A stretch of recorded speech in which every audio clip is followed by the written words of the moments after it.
one game away. Blow up. We're playing for something, man. We're playing for something. It's gotta mean something to you. It gotta mean something. Everything you got. Let's finish this. Do it, fellas. Let's go. Let's do it, fellas. Finish 2 3. 1 2 3. Finish. Look, I'm through with this false persona. I can't do the Mr. Goody two-shoe shit any longer. Y'all check y'all hoes at the door while I'm putting it on her. Feel less responsible for my actions when I say I'm on the edge and these niggas just keep harassing. Killing people I love, man, this shit just a crime of passion. I know this isn't me, boy, stop asking me what didn't happen. I've been talking to my demons, y'all really thought I was capping. Now y'all scared cause you found that I'm really about all the action. Don't do the pretend shit, all of my problems for instance. Tugging the cheek over tension, nice that we can barely mention. I would say I moved on, but I know that shit hard to convince it. I sleep at ease when she pull up like a Hardy convention. Never been harder to fit in. I know niggas, no pot to piss in. Needing assistance. Also, no niggas ran plays with pistons. Both all wisdom. I sleep in silence, knowing everything good with the profit. I checked the summary last month, made 11 deposits. Everything is big up on the boy, feel like Christopher Wallace. Strong arm the game, who gon' stop him? That nigga too brolic. I've had enough of they twisted logic, that shit retarded. I question everything. I made the wrong choice between a paddock or a wedding ring. Hope you catching everything. They get goosebumps when I spit like when a net is seen. Conversation number one with Lamar Jackson is like, we got to get an extension done. By the way, 1A is we're going to take some of this other money and go get a receiver. Oh, so here you go. Absolutely. It's an allocation. And you know what Lamar Jackson's going to say? He's going to say, okay, cut Marcus Peters and take his money and go get me a number one receiver because you've been spending all your equity and all your money on the defensive side of the ball. I'm the best player. Support me, not going out and getting Marcus Peters, Marcus Williams, and going out and getting all-star teams on defense. We need to score points, and you got to go out and get me a number one receiver. So cut that dude. Yeah. Welcome back to another episode of Kicking It with Saint. I am your host, Saint. Week 17 in the books is for the birds. But before we get into the recap, have to send prayers up to the and to specifically Damar Hamlin, who suffered that cardiac arrest on the field after a hit on Monday Night Football. From the reports that I've read, he's still in a critical condition in the hospital. They done got his breathing restored. A lot of different reports out there, but just continue, if you're a praying individual, I'm a mental prayer. Continue to have him and his family in your prayers. Still a tough scene. With that being said, we do have to get into this week of football. Obviously, I will not be going over the Cincinnati Buffalo game as it was postponed. I'm not going to be talking about if they schedule it again, when it'll be scheduled. I'm not even going to be talking about the ramifications really necessarily off of it. I'm going to address those two teams with the record they have right now as if this game that happened on Monday haven't happened at all, period, basically. So, with that being said, when it get figured out, that's when we'll talk about what's happening. But I'm not going to dive into what might happen, what could happen, what should happen. When the NFL figure out what's going to happen and they announce it, then I'll announce it. And I'll talk about it on here. Simple as that. But we got a good show for you tonight, folks. We got a good show for you. I think I got a good show for you tonight. We're going to be talking about, we're going to run down these scores real quick. A lot of fucking scores to run through. We're going to be talking about the Green Bay Packers, the Vikings. We're going to be talking a lot of NFC talk tonight. A lot of NFC talk. We're going to be talking about vintage Tom Brady. What I just tell you? A lot of NFC talk tonight. Going to be talking about Justin Fields. I literally just told you. A lot of NFC talk tonight. We're going to close it up and wrap it up by talking about a couple other things. Brian Daboll might get some heat. Might talk about him a little bit. I mean, I feel like I continue to tell you, but if I didn't, a lot of NFC talk tonight. So, and we also talk about the playoff picture going into Week 18. We're in the end game now. Hey, we're in the end game now. So, to run through these scores real quick. Dallas, they were in Tennessee taking on the Tennessee Titans on Thursday Night Football. Remember, Dallas won that game 27-13 and moved to 12-4 on the season. Tennessee fell to 7-9 on the season. New Orleans Saints on Sunday. Now we're getting into the Sunday night games, or the Sunday games, period. The New Orleans Saints headed into Philadelphia taking on Garner Minshew and the Eagles. Of course, Jalen Hurts was not playing in this game also. New Orleans would win this game 20-10, moving to 7-9 on the season. Philly fell to 13-3. Huge implications for a lot of other teams when Philly lost that game. Don't know how you don't watch Philly and think, wow, Jalen Hurts really is the MVP after what I'm seeing. But, you know, who am I? Cleveland. They were on the road in Washington taking on the Commanders. The Commanders, I can't remember the last time the Commanders won a game, but that's neither here nor there. Cleveland going to Washington, and they win that game 24-10 after it looked rocky for Cleveland and Deshaun Watson to start off, but Nick Chubb got him back on track. Cleveland moves to 7-9 after this game. Washington falls to 7-8-1.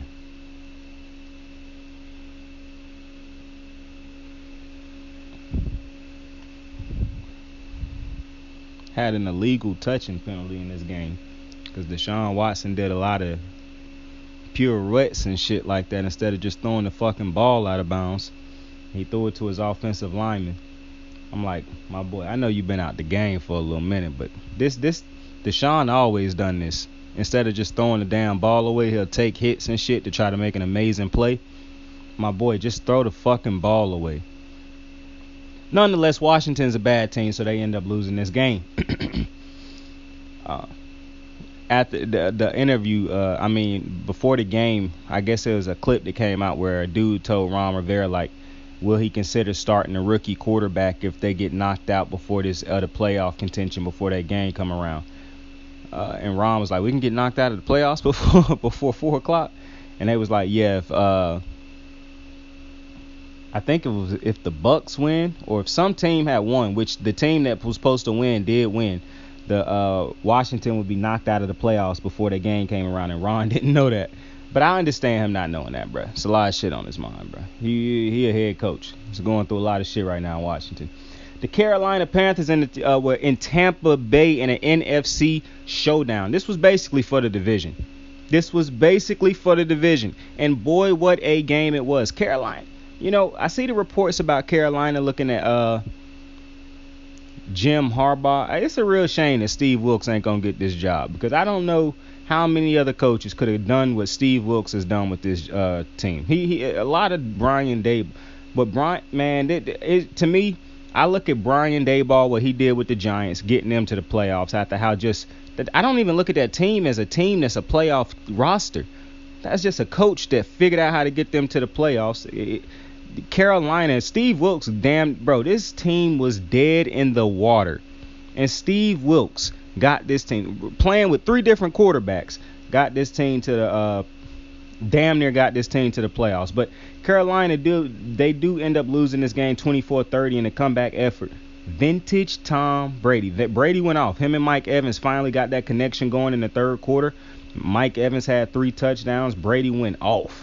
And so Carolina falls to 6-10, and they will miss the playoffs. And the Tampa Bay Buccaneers will move to 8-8 on the season, locking up the NFC South, meaning they will make the playoffs. I know I went off of Tom Brady and them and I picked the Panthers to win this game, and I don't regret that pick, because I was just going off of what I've been seeing from Brady now.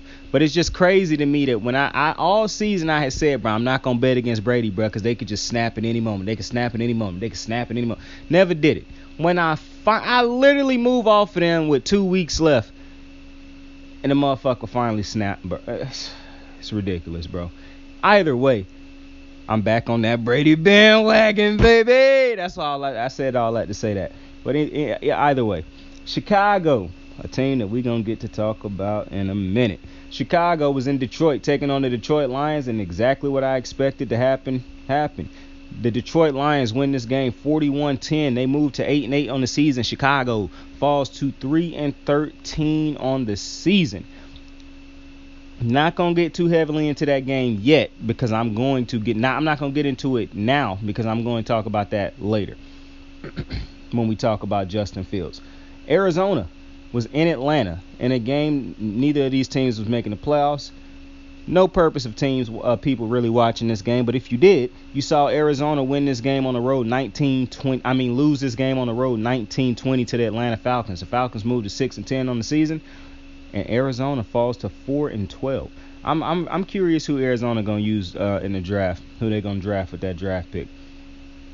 Miami in New England. They need this win. Teddy Bridgewater starting. They didn't get this win. They lose 21-23 to the New England Patriots. Both teams now sit at 8-8, but I believe that the New England Patriots hold that final playoff spot in the AFC. And the only way that Miami can make the playoffs now is if New England loses to Buffalo Sunday. And the only way and we'll get to that other team in a minute. But the Patriots control their own destiny. You beat Buffalo, you're in the playoffs. Denver on the road in KC taking on the Kansas City Chiefs. They lose 24-27 to the Kansas City Chiefs. The Chiefs move to 13-3 on the season. The Denver Broncos fall to 4-12 on the season. I'm interested in who they gonna draft with that draft. They got to get that offensive line figured out. The Jacksonville Jaguars play a meaningless game against the Houston Texans. They were in Houston taking on the Texans, and they run it up. 31-3 win for them. They move to 8-8 on the season. The Texans fall to 2-13-1, damn near securing the first pick in the draft. The Indianapolis Colts were in New Jersey taking on the New York Jets, and they lose 10-38 to the Jets. Shout out to Daniel Jones, bro. The crowd was cheering for him. You see, he the cover the cover athlete for the show this week. Look at Daniel Jones, bro. Look at him. Shout out to Daniel Jones, bro. But they pick up a big win, 38-10, and they move to 9-6-1, securing a playoff spot. The Colts fall to 4-11-1. They need a quarterback. The San Francisco 49ers were in Vegas taking on the Las Vegas Raiders, and Jarrett Stidham put on a fucking show. Didn't win, but they put on a show nonetheless. Nick Bosa. I'm telling you, this dude is the defensive player of the year. It's no way somebody winning that award over him. Nick Bosa is definitely the defensive player of the year. He is one of the biggest. He forced an offensive lineman. He pushed him right back into Stidham in the overtime period, which is what forced the interception that led to the great field position to kick the field goal for the San Francisco to win the game. Just further proving defense ain't got to play great all game like San Francisco do on a weekly basis. But they just need to make plays when plays need to be made, like Nick Bosa did. And boom, there you have it. San Francisco moves to 12-4 after the win. Vegas falls to 6-10 after the loss. I will say this is probably the best Vegas' offense has looked all season. The New York Jets headed into Seattle to take on the Seattle Seahawks in a Geno Smith revenge game, people was calling it. Seattle will pick up the win 23-6. Mike White struggled in this game. He had 2 interceptions, didn't really look that great. The Jets fall to 7-9 on the season, making sure that they will not make the playoffs. And the Seahawks move to 8-8, and I think they hold that last playoff spot. It's either them or the Packers. I do not know which one of those two teams hold it. Like, one of those two teams have to just win and they in. I don't know if it's the Packers or if it's the Seahawks, but I think it's the Seahawks. Minnesota was in Green Bay, speaking of Green Bay, and they get blasted 17-41. But I want to let you know that late in this fourth quarter, it was 41-3. Green Bay. So take that as you will. And obviously we're going to talk about that in a minute too, so I'm not going to go over it too heavy in this game. But Minnesota falls to 12-4 on the season. Green Bay moves to 8-8 on the season. The Rams were in L.A. taking on the Chargers. So the Battle of L.A., not really a real thing, but they play in the same stadium. It is the Rams Stadium. Their owner is the owner of the stadium, I believe, but nonetheless, the Rams pick up another L on the season. They lose 10-31 at home on the road, basically. And they fall to 5-11 on the season. And Justin Herbert and the Chargers move to 10-6 on the season. In Sunday Night Football, the Pittsburgh Steelers were in Baltimore taking on Tyler Huntley and the Ravens. In Pittsburgh, with Kenny Pickett-Smith on the last drive of the game, well, the last drive was an interception by Huntley. But Kenny Pickett led his team down the field to get a score to take the lead in the game. And they moved to 8-8 on the season. And Baltimore falls to 10-6. And Pittsburgh still with a slight chance to make the playoffs. I'm seeing all the Pittsburgh fans and Pittsburgh talking all this shit on about Baltimore online on Twitter. And I'm glad that happened because, I was getting a little bit soft. So I'm glad that y'all reignited that because at this same time next week, Pittsburgh will already be eliminated from playoff contention. So I'm so happy that, beating Baltimore with their backup quarterback was exciting for y'all. I'm glad. I'm glad y'all got happy about barely beating us. All right? Because I hope this championship level win for y'all carry y'all over next week when y'all will have played y'all last game. Or maybe Mike Tomlin not finishing under 500 gonna make you happy. Because I'm telling you right now, the two teams that y'all need to lose, both of them ain't losing. And if they do, y'all not winning. The Steelers ain't gonna make the playoffs this year.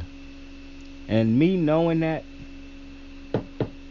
it warms my heart. It really does. So fuck Pittsburgh, fuck Steelers fans, and go eat a dick. Now, after running down all of the Week 17 scores, I want to talk about Green Bay first, but I actually want to talk about Justin Fields and the Bears first.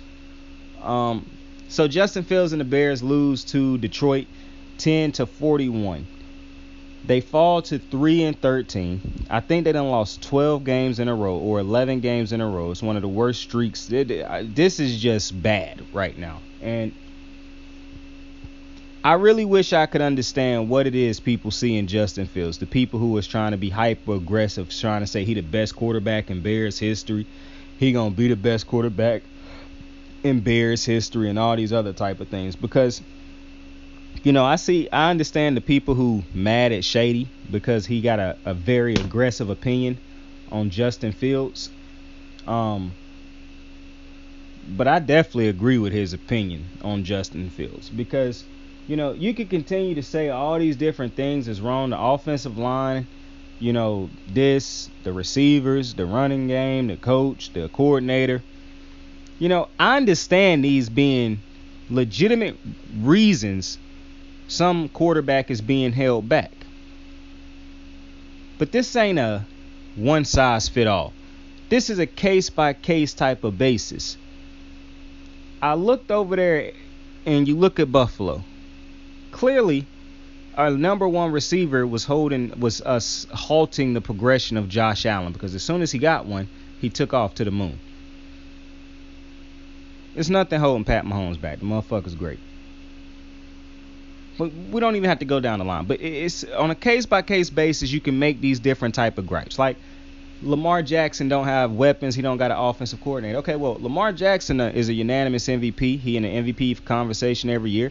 Every year he healthy and play enough games, he get his team to the playoffs. So, okay, he done proven he is great enough to where we can say, okay, that is a problem.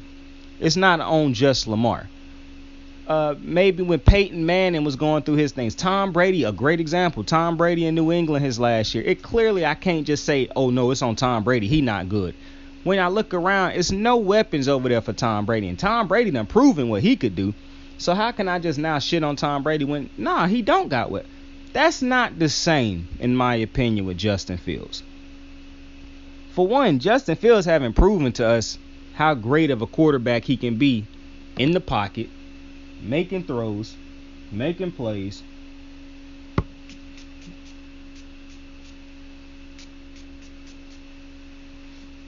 He haven't shown us that. He's shown us he can run real great. He's a great runner of the football. But he haven't won big games. We haven't seen. And it's a funny thing how people give Justin. I done seen more people give Justin Fields credit for moral victories this year than I see people give credit to quarterbacks for actually winning games this year. So it's actually wild to me. But when I look at Justin Fields, I'm looking at a quarterback who don't look like he done progressed from last year to this year. It just look like a quarterback who run better from last year to this year because he run more from last year to this year. He don't throw dudes open. He don't read the field. He a one-read quarterback, and sometimes he not even a one-read quarterback because his one read could be open, but if that one read ain't wide the fuck open, he not throwing it. A lot of his passes and a lot of his touchdowns, completions, are on wide open targets. Why a dude's wide open? At least he making that read. Well, that's because he runs so much. Dudes is running wide the fuck open. He got double-digit interceptions and don't throw the ball nowhere near as much as other quarterbacks who throw the ball at least 20-plus times a game. They've dumbed down the offense so much so that example, the offense for the Bears is so simplistic now that if they cannot run the ball, not even if they can't run it, if Justin Fields cannot run the ball, the offense can do nothing. Because the pass concepts are so simple because Justin Fields can't drop back and read the field. And listen, I'm not trying to shit on Justin Fields. I told you a couple weeks ago, I think one of Russell Wilson's biggest problems right now is that he is not a drop back, read the field quarterback like he might have thought he was or like he might have been at one point in time in his career. Justin Fields ain't dropping back and just scanning the field. If that one first read he have that's supposed to be scripted to be open for him not open, it's a dub. Now maybe it is on the offensive coordinator that they can't seem to script up a simple enough play to get the dude wide the fuck open. But here's the thing. Justin Fields not really great at throwing a slant. He not really great at throwing the dig. You running these simple screen routes, receiver digs, and all these simple routes because you don't trust his accuracy going up the field. But I don't think they don't trust his accuracy, or they not alone in it. I don't think he trusts his accuracy either, because there's no way the Bears is calling 15-plus run plays for Justin Fields a game.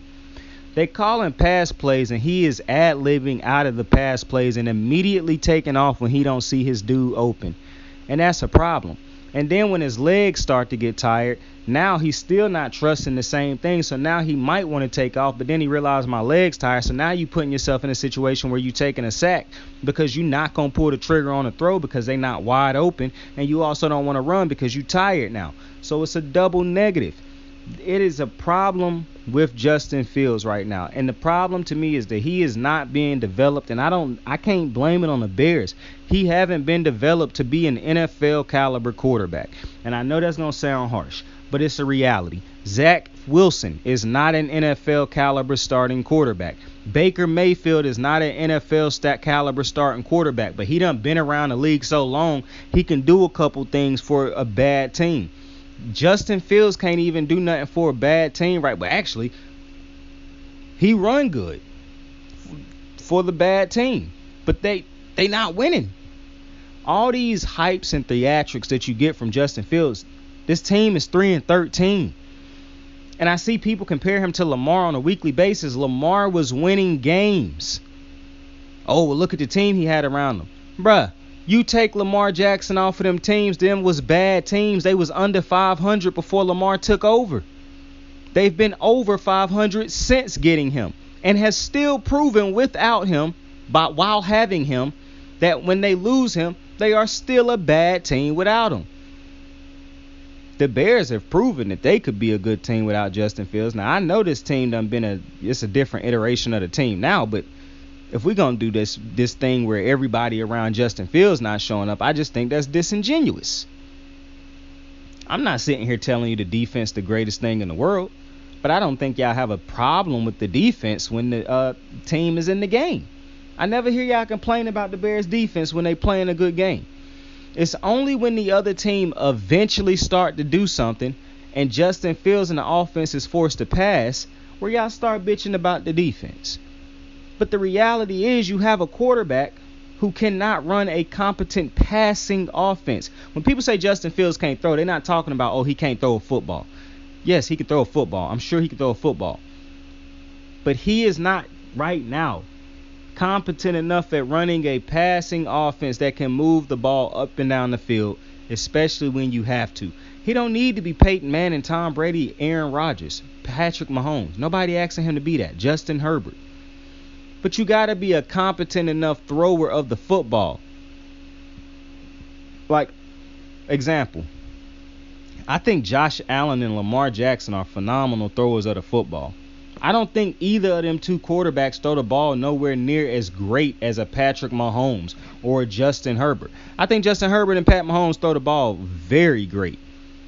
But those other two dudes throw the ball just as good. Peyton Manning didn't have the strongest arm. Threw the ball just great, no problem. Jalen Hurts, like I'm not saying he got to go out there and have some otherworldly type arm. That's not what I'm saying.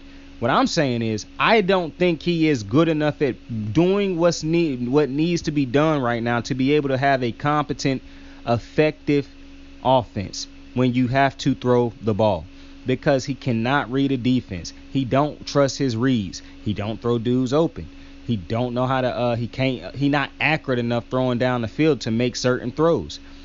And the biggest thing is, if the receiver is not wide open, he is not throwing it. It just is what it is. And I don't know how you watch him right now and you think it's everybody else but him. And I remember when Greeny said this year he thought that this dude was better than Trevor Lawrence. And that's insane to me, because you watch him, you watch Trevor Lawrence. It's a reason I chose Trevor Lawrence and them to win that division this year. Trevor Lawrence is a good quarterback. Do I think he is what people thought he was coming out of college? No. But you can look at him and clearly see he is a competent enough passer of the football to where he can know how to at least read a defense enough to make a difference in the passing game. Justin Fields, if you make this team throw the ball, it's over. It's over. Like, this team, and it's not just because of the weapons, bro.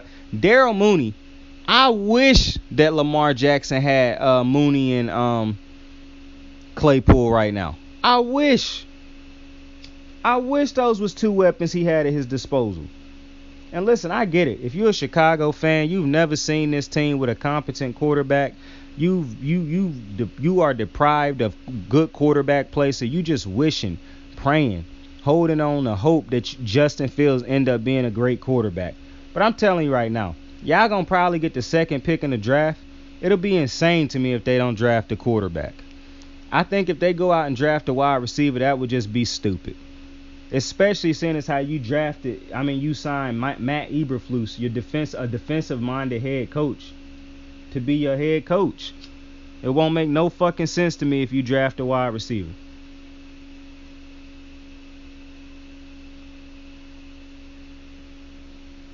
Y'all did a quarterback.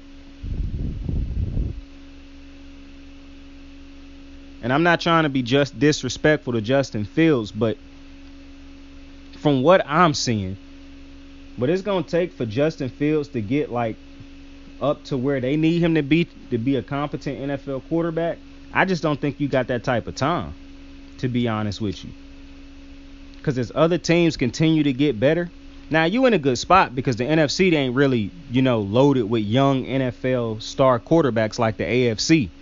All the best young quarterbacks reside in the AFC. So in that sense, yeah, you fine. But it's no quarterbacks really out there in the NFC that's really pushing the needle. It's teams out there.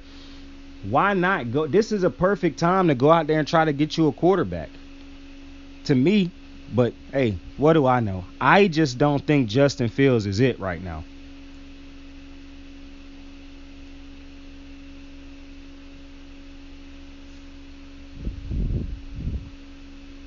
Because all this ruddy shit, that shit could only work for so long, bro. Once you run for this, let's say he break Lamar Jackson's record, which Lamar Jackson got to the playoffs when he set that record. He had far more than 3. Lamar Jackson got more wins that season than Buddy got his whole career at this point. But you could pick any season of Lamar's and say that at this point when you put it against Fields. That's why it's just insane comp that's who they keep using as his comp. But when you look at Lamar Jackson and look at how in his first full year starting he won a unanimous MVP, and look at the passing numbers. He led the league in touchdown throws. That is not Justin Fields. If you don't look at Lamar and realize that's a drop back quarterback, that's a pocket quarterback who is the best runner. I even think he stand in the pocket too much sometimes where he could escape and he don't. That is not Justin Fields. Justin Fields is trying to get the fuck out of the pocket as soon as the huddle was broken. Like, I I think the Bears need to go get a quarterback, but that's just me. I want to talk about Green Bay, and we talking about the defense because I've been raving about the defense. I told you, Green Bay's defense, had they been perfect this season? No. That's because the expectations were set far too high when you think about some of the players that they lost throughout the season, in the offseason. This was not the same defense going in this year that came out last year. This defense lost Zadarius Smith. That is a huge loss when you consider how great of a player Zadarius Smith is and the fact that he is probably a top 5, top 10 pass rusher in the NFL. He definitely a top 10, but you can make an argument he a top 5. I'm almost certain he definitely a top 6 pass rusher in the NFL. So when you lose a pass rusher like that, you have to understand they lost double-digit sacks this year. And possibly more if he's still playing with a team that he's been playing with all for the last couple years. You're losing a dude who was with chemistry. You got to think about that type of stuff. So it was always going to be a step back that they took. But they didn't take a big enough step back to where this is a bad defense. I said it. I done watched the Packers all year. I done watched every single game. The Packers' problem has not been this defense. In the Eagles game, the problem was the defense. That was probably their worst game in my opinion. But the Packers defense done had way more games this year where they played good enough to win the game. And if the offense had given them anything, they would have won the game. In the last couple weeks, what you're seeing is the Packers defense turn it up even to a notch. If the Packers was never going to be playing the way they played these last 2 weeks, the whole season. They playing insane. I think they got like 11 interceptions in the last 3 weeks.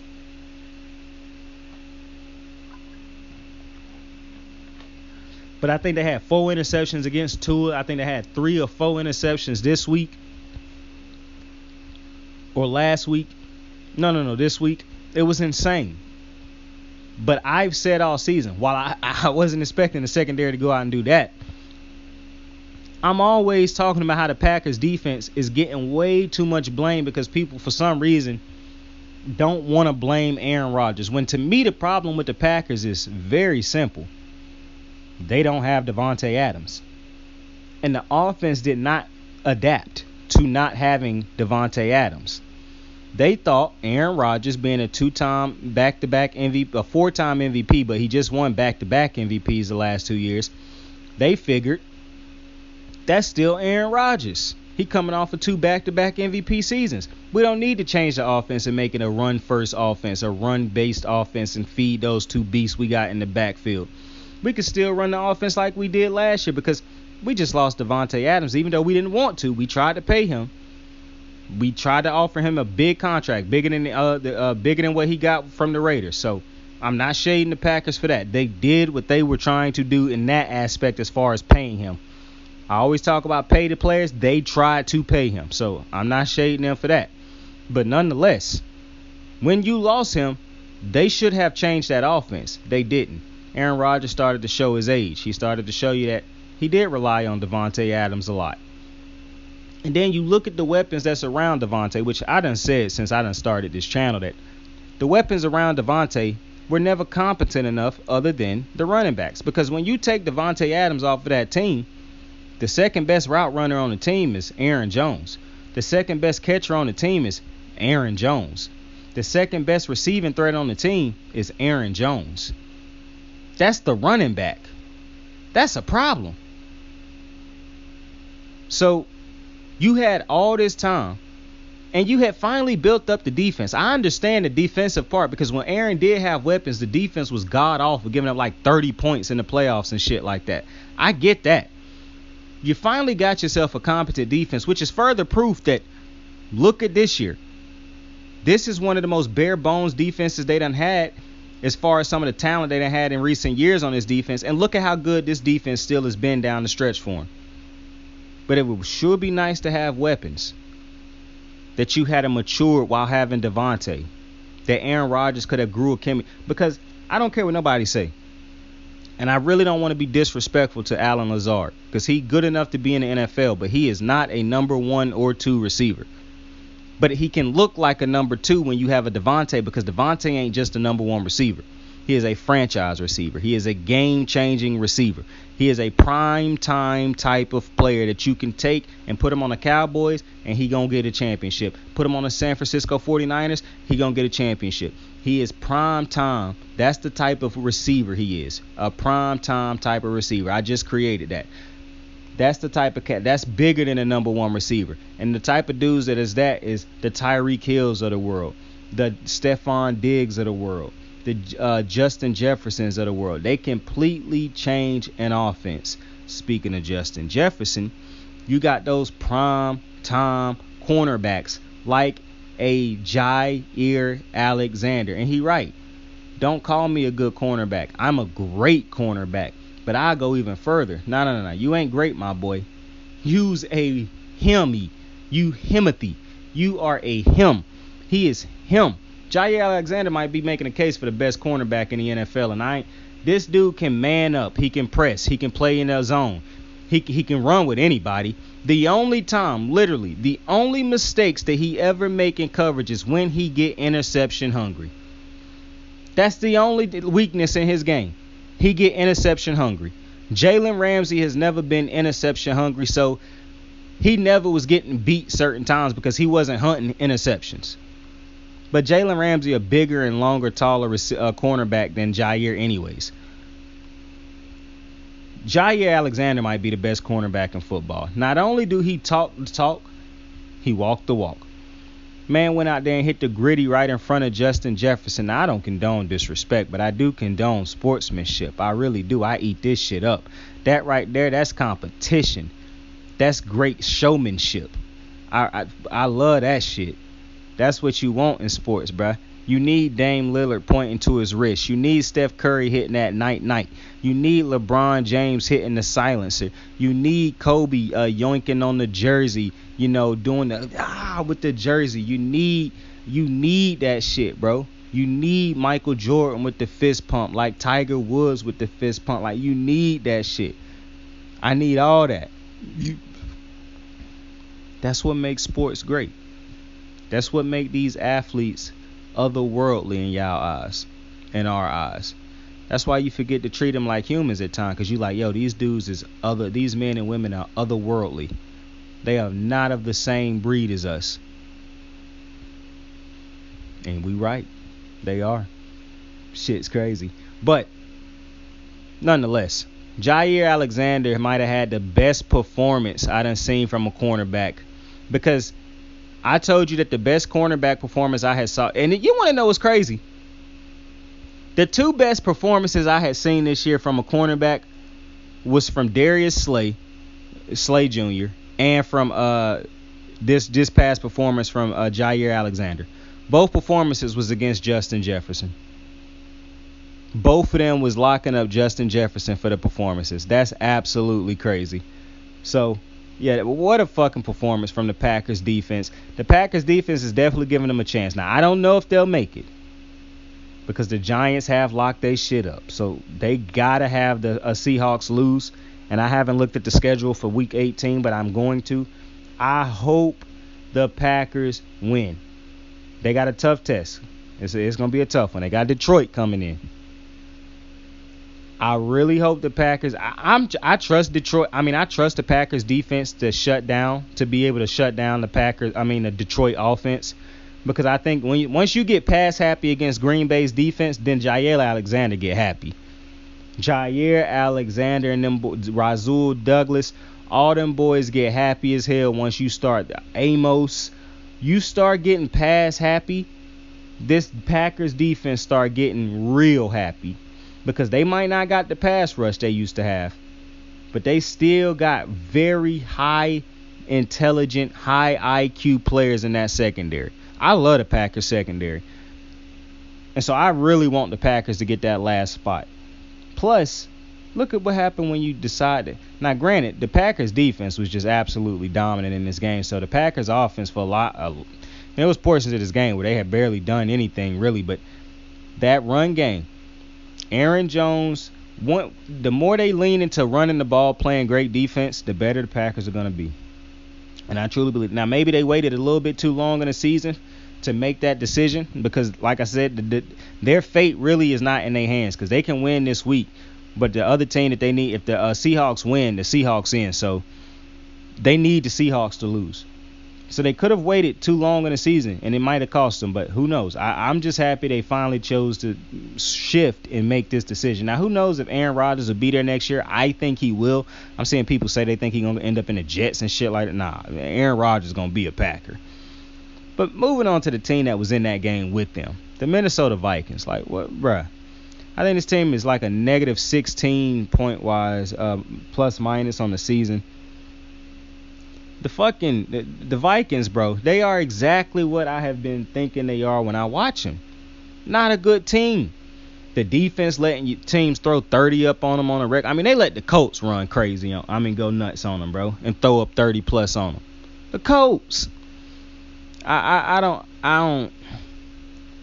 To me, the Vikings is a one and done team in the playoff, but the problem is, there's so many one and done teams in the NFC playoffs right now. The only team in the playoffs that I don't think in the NFC side that's not a one and done type of team to me, and it's only two, and that's the Eagles if they have Hurts, and the 49ers.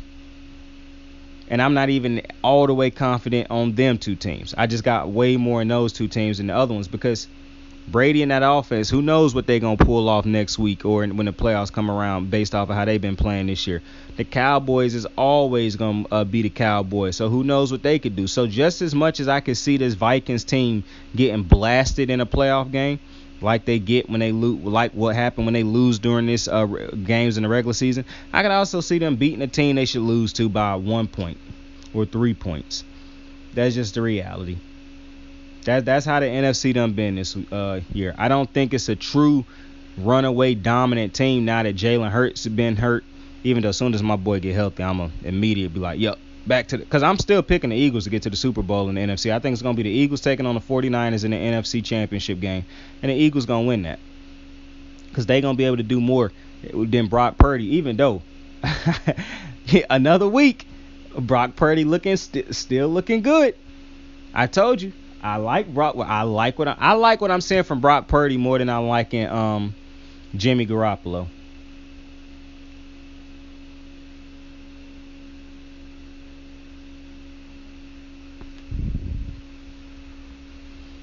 And listen, you gotta believe me. I'm the biggest non-believer in backup quarterbacks.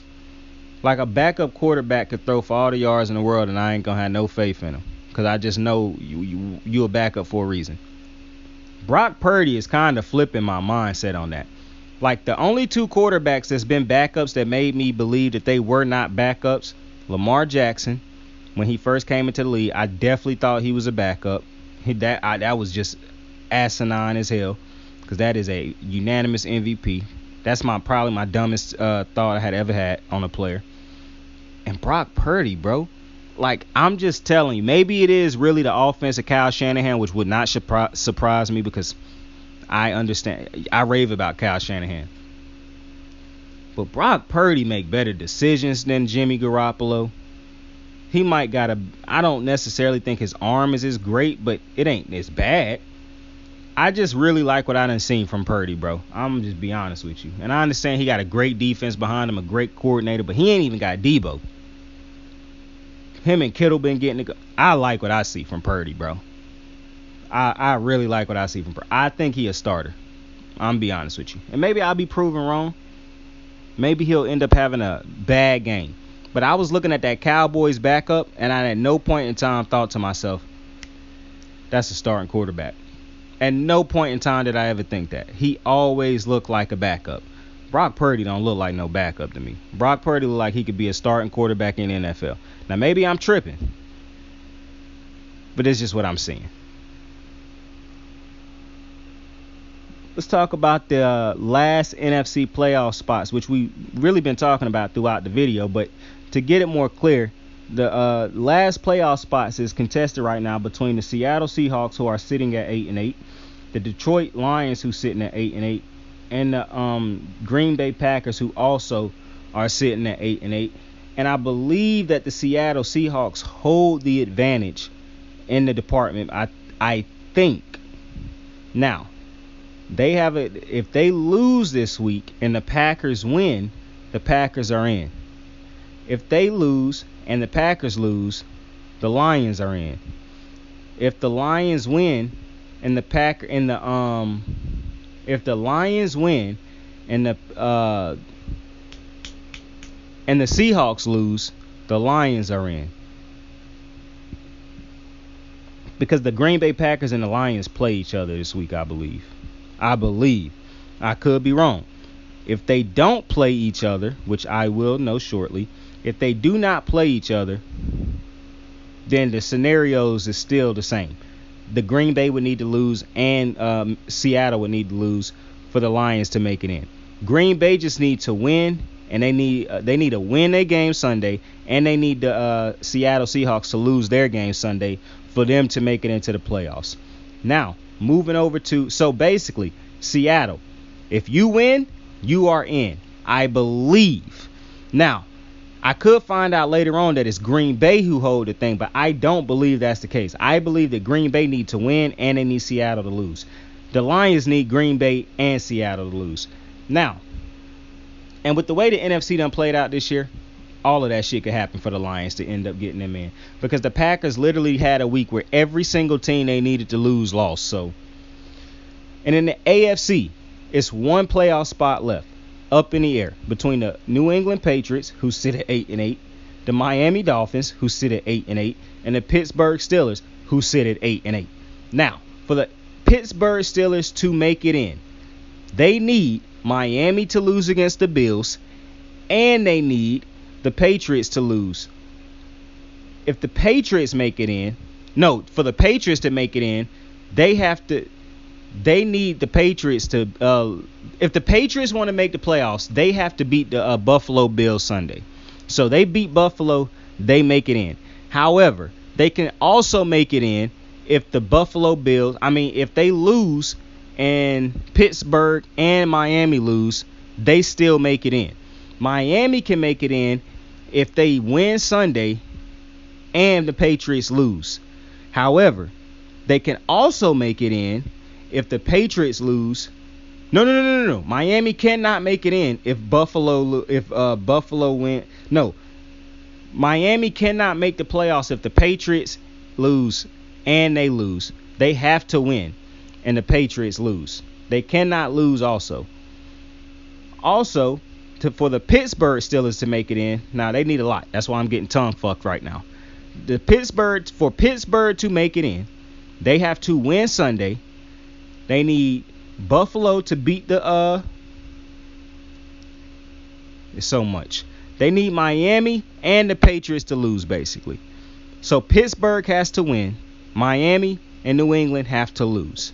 They cannot make it in if they lose, period. Even if every team even if Miami and the Patriots lose, they will not make the playoffs if they lose. They have to win, but they also need both Miami and the Patriots to lose. So let's go over that one more time. Right now, the Patriots hold the last AFC playoff spot. In order for them to make the playoffs, they have to win Sunday against the Bills. However, they can still make the playoffs if they lose. They will still be able to make the playoffs if Miami loses and Pittsburgh loses.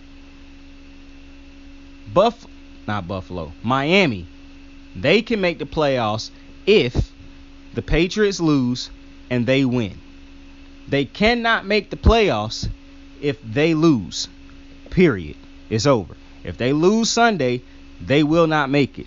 However, a win does not guarantee that they will make it either, because the Patriots might win also. And if they do, they will not make the playoffs. And for Pittsburgh, they need Miami and New England to win. And they also have to win. If Pittsburgh loses, it's over. It's no scenario in which they can lose and make the playoffs. So, that is your AFC playoff standings or playoff picture. Playoff picture. And to close, got to get this little stretch in real quick. And to close up the show, to wrap up the show, I want to talk about Brian Daboll real quick. I told you, bro, we was going to get back to Brian. We was going to get AFC, hey, NFC talk, man, you know? Had to take a swig of this lemonade. What a job Brian Daboll has done for this team. Now, I'm not going to name him Coach of the Year. I think Nick Sirianni is the Coach of the Year. If you looked at my videos last year, I thought Nick Sirianni was the Coach of the Year, but I was okay with him not winning it because I understood all the arguments people was going to try to make, even though I felt like he should have won it last year. I think he should win it this year. And so I'm not folding off of my Nick Sirianni pick, bro. I've been a firm supporter of Nick Sirianni from the beginning, and I'm not going to fold until my boy get that trophy that he so rightfully deserved. Because I can make an argument he should have won it last year with a far less talented team and that he got to the playoffs. And I damn sure can make an argument he should win it this year. So, with that being said, I still want to give Brian Daboll his flowers because I'm looking at a coach who took a team who nobody came into this season thinking that the Giants would make the playoffs. Nobody. Not the wild card, not winning their division, none of that. The Giants are going to finish over 500 regardless of what happened next week.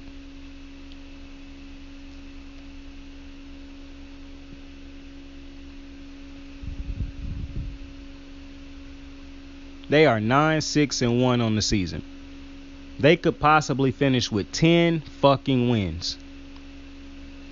With coming into the season, Saquon, who been injury prone since he got into the league, didn't know if he was going to be healthy.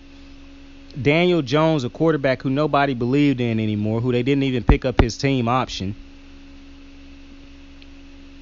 Look at all the different the coaches they done fired and got up out of there, all the players they done, and look at what this team done turned around to. It just show you, every team got talent.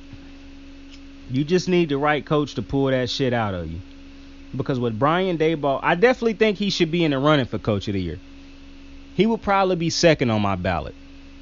But nobody would get that shit over Nick Sirianni for me. Just give my boy that Jean. Alright? Give him that Jean. So, Brian Daboll has done an unbelievable job for the Giants. The reason I wanted to speak on is because I'm dead ass shocked. Like, I thought Brian Daboll would be a good coach. And I mean, just think about what the offseason was with the Brian Flores thing, the text message and shit. And look at where they made the right decision ultimately. Because I don't even know if I don't believe Brian Flores could have coached this team to the playoffs like with what they had. Like Brian Daboll just did. Because he would have gave up on listen, Flores didn't want Tua. So he damn sure wasn't gonna want Daniel Jones.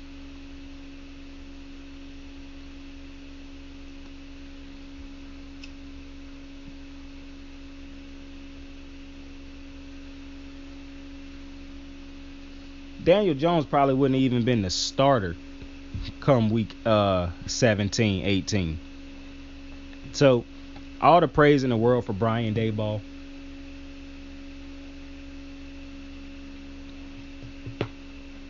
And I keep forgetting the head coach name for the Vikings, but Kevin McConnell, that's his name. I know I said I'd be forgetting it, and then I immediately said his name, but that's because my mind just decided to work real fast right there. It went through the index hella quick right there, and it processed super fast.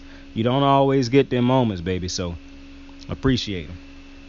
But Kevin McConnell done a great job this year, too. I know how the season looking towards the end, and, you know, the fact that they could have really done lost every single game they done won, but nonetheless, they done been winning them. So, shout out to a lot of these new first-time head coaches, even to Mike McDaniels, even though his team done had a meltdown towards the back end of the season or the second half of the season.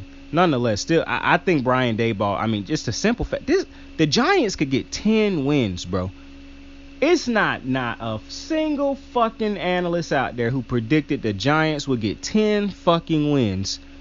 I thought the Giants was going to finish in last place in this division. I think I predicted them to finish last place in this division this year, bro. I had Daniel Jones as the third worst quarterback in the NFL. And look at him now. Shout out to Daniel Jones, bro. I still wouldn't re-sign him, but Shout out to Daniel Jones, bro. But with that being said, I appreciate y'all for joining me on another episode of Kicking It with Saint. Tell somebody you fuck with him. Tell somebody you love him. Check me out. You could be anything in the world, man. Choose to be kind to somebody today. Keep your prayers if you're a praying person. Continue to pray for Damar Hamlin and his family. Saint out. I got the moves like hot sauce. Lil' mama taking the top off. I'm laying down getting topped off. After this, you know she getting knocked off. I know she loving the money, so I keep on thumbing and thumbing. She say she horny when she taking shots, so I keep them coming and coming. Now I'm putting dick in her tummy. Scoop her up like I'm raking her something. You would think shawty red track, the way that she running and running. You getting dumber and dumber. You out here chasing the bone. After she finished from giving me dome, the Uber is taking her home. Tight.